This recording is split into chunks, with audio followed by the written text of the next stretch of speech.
दोस्तों, आज की इस वीडियो के लिए आप सबसे पहले कल्पना कीजिए कि 20वीं सदी के दूसरे दशक की शुरुआत में कंपनी के प्रोडक्ट की उपज कुछ 10 मिलियन है, लेकिन चौथे दशक तक इस प्रोडक्ट की उपज सीधे 123 मिलियन हो जाती है। यानी दूसरे दशक से चौथे दशक तक पहुंचते पहुंचते कंपनी मोटा पैसा छापती है। अब बात प्रोडक्ट की करें तो ये सेहत के लिए हानिकारी भी है, लेकिन ग्राहक इस प्रोडक्ट का इस्तेमाल करने के बाद इसे खरीदने से पीछे नहीं हटेंगे। अब ग्राहकों द्वारा इसे लगातार इस्तेमाल किया जा रहा है तो कंपनी के इस तरह से बढ़ने की संभावना भी ज्यादा है। लेकिन छठे दशक में आते आते कंपनी बंद होने की कगार पर खड़ी हो गई है, और वजह है कंपनी का व्यसनी प्रोडक्ट जो कई बड़ी बीमारियों की जड़ भी है। अब इतनी ऊंचाई पर जाने के बाद अचानक ये कंपनी कैसे अपने उत्पाद को बनाए रखेगी, इसका जवाब जानने के लिए आपको बने रहना होगा हमारे साथ अंत तक। कहानी शुरू होती है साल 1928 से।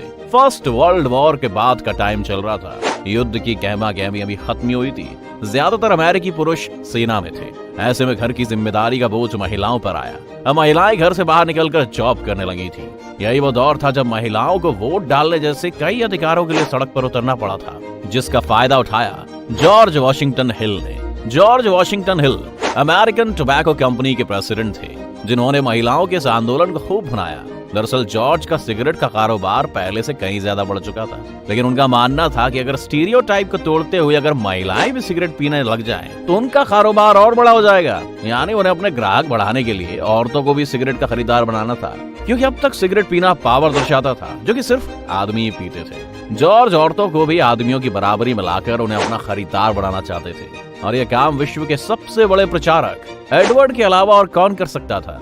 अब अगर आप एडवर्ड बर्नेस को नहीं जानते हैं तो आपको विकिपीडिया करने की कोई जरूरत नहीं है, क्योंकि एडवर्ड प्रचार के महागुरु हैं। ये एक ऐसे प्रचारक रहे जिन्होंने अपनी कला से अमेरिका को युद्ध में हरा दिया था। इसी के बाद एडवर्ड लोकप्रिय हो गए। अब प्रचार के महागुरु होने के चलते सिगरेट के उत्पाद को बड़े स्तर पर ले जाने का काम इनसे अच्छा और कौन कर सकता था। इसलिए 1929 में अमेरिकन टोबैको कंपनी के प्रेसिडेंट ने एडवर्ड से मदद मांगी। जैसा कि हमने बताया कि उनका धंधा अच्छा चल रहा था, पर उन्हें अपने ग्राहक बढ़ाने के लिए औरतों को भी सिगरेट का खरीदार बनाना था। तो 1929 में न्यूयॉर्क के ईस्टर परेड में एडवर्ड ने इस बात का प्रचार करना शुरू किया। एडवर्ड ने कुछ उच्च समाज की महिलाओं को ईस्टर परेड में सिगरेट जलाते हुए चलने को कहा, और इसे नाम दिया गया टॉर्चेस ऑफ फ्रीडम। और ऐसा ही हुआ। ईस्टर परेड में यूं ही चलते चलते कुछ महिलाएं सिगरेट जलाने लगी। एस्टर ने सुनिश्चित किया कि इस पल को कैद करने के लिए फोटोग्राफर और पत्रकार वहां मौजूद थे। एडवर्ड ने अपनी महिला सचिव से भी पत्रकार सम्मेलन में एक संदेश पढ़वाया कि कैसे महिलाओं द्वारा सार्वजनिक रूप से सिगरेट पीना पितृसत्ता को तोड़ सकता है। और कुछ ही दिनों में न्यूयॉर्क में महिलाओं ने सार्वजनिक रूप से अपनी टॉर्च ऑफ फ्रीडम जलाना शुरू कर दिया। एक ही साल में इस कंपनी की बिक्री 3 गुना हो गई। एडवर्ड और अमेरिकी टोबैको कंपनी ने एक जहरीले उत्पाद को आजादी का प्रतीक बना दिया। उन्होंने महिलाओं द्वारा धूम्रपान को ऐसा बना दिया जैसे महिलाओं की खुद की पसंद थी। वैसे आपको शायद ही पता हो कि वर्ल्ड वॉर 1 तंबाकू कंपनियों के लिए एक बेहतरीन टाइम था। वो देशभक्ति कर्तव्य के नाम पे जवानों को मुफ्त में सिगरेट देते थे। उन्हें कहा जाता था कि युद्ध के मैदान में अपनी नसों को शांत करने का इससे बेहतर और तरीका क्या हो सकता है। यहाँ तक कि सेना के डॉक्टरों ने भी घायल सैनिकों को शांत रहने में मदद करने के लिए सिगरेट की तारीफ की। और जब वो सिपाही जंग से घर लौटे तो उन्हें तंबाकू की लत लग चुकी थी और वो जिंदगी भर के लिए सिगरेट के खरीदार बन गए। इससे बेहतर मार्केटिंग अभियान क्या हो सकता है। वर्ल्ड वॉर 1 ने सिगरेट की बिक्री 3 गुना बढ़ा दी थी। वर्ल्ड वॉर 2 में भी यही तरकीब अपनाई गई। भोजन राशन के साथ सिगरेट बांटी गई, जिससे सैकड़ों हजारों सैनिक सिगरेट के वफादार ग्राहक बन गए। ऐसे करते करते सिगरेट लोगों के बीच अपने पैर पसारती रही। अब सिगरेट की बिक्री की कहानी यहीं खत्म नहीं हुई। साल 1941 में जर्मनी ने सार्वजनिक रूप से धूम्रपान पर प्रतिबंध लगा दिया। धूम्रपान के इस प्रतिबंध को पहले आधुनिक प्रयास के रूप में देखा गया। हिटलर के शासन में नाजी पार्टी ने हर विश्वविद्यालय, डाकघर, सैन्य अस्पताल और नाजी पार्टी कार्यालय में धूम्रपान पर प्रतिबंध लगा दिया। जहां जर्मन और इटालियंस तंबाकू से नफरत करते थे, तो वहीं फ्री वर्ल्ड के नेता चर्चिल, रूजवेल्ट और स्टालिन सभी भारी धूम्रपान करने वाले थे, जिनकी बयानबाजी ने सिगरेट की बिक्री को और ऊंचाइयों पर लाकर खड़ा कर दिया। अब पहले से कहीं अधिक देशभक्त परिवारों और लौटने वाले अमेरिकी सैनिक तंबाकू का सेवन कर रहे थे, पर हर बार की तरह ये काफी नहीं था। तंबाकू विक्रेता जानते थे कि सिगरेट और भी बड़ी और अधिक लाभदायक हो सकती है, लेकिन वो तब जब कंपनी के लोगों को उनका पहला कश लेने के लिए मनवा सकें, और एक बार ऐसा करने के बाद वो आदी हो जाएंगे। इसीलिए उन्होंने इतिहास के सबसे तेज तर्रार बिक्री अभियान को लॉन्च किया।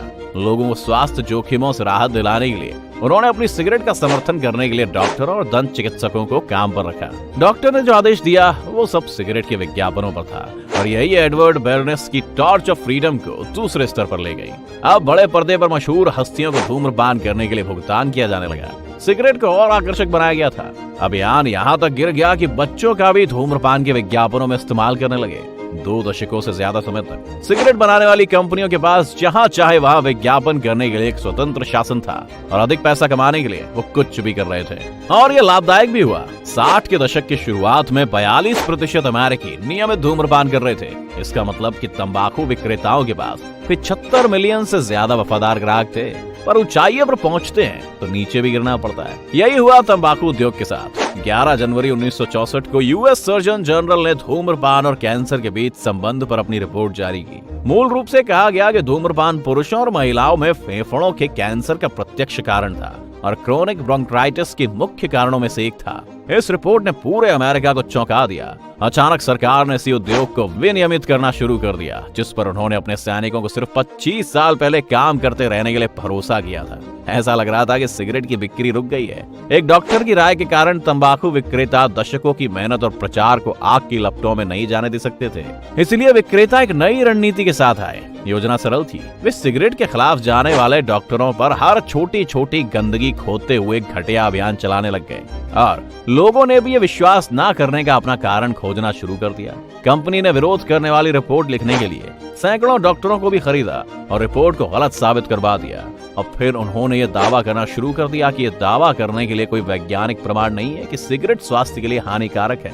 इसके बाद विक्रेताओं ने बिक्री जारी रखने के लिए हल्की सिगरेट बनाना शुरू कर दिया ताकि लोगों का भरोसा पूरी तरह से ना गवा दें। अब 1970 के दशक में अमेरिकी गवर्नमेंट ने टोबैको के विज्ञापनों पर बैन लगा दिया। टीवी पर बैन हुई तो विक्रेता अखबारों में मशहूरी देने लगे।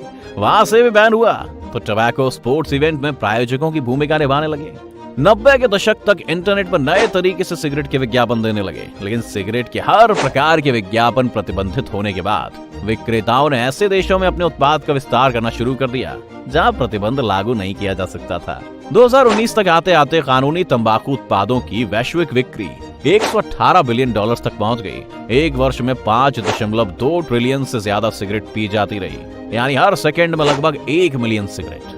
और ये सब हुआ सिगरेट कंपनियों के विज्ञापन अभियानों के कारण। हालांकि जागरूक होने और सरकार के बड़े कदम के चलते तंबाकू उत्पादों के इस्तेमाल में गिरावट जरूर आई है, लेकिन इसकी रफ्तार धीमी है। अब आप कंपनी के इस प्रचार प्रसार को किस तरह देखते हैं? आप हमें कमेंट करके जरूर बताएं।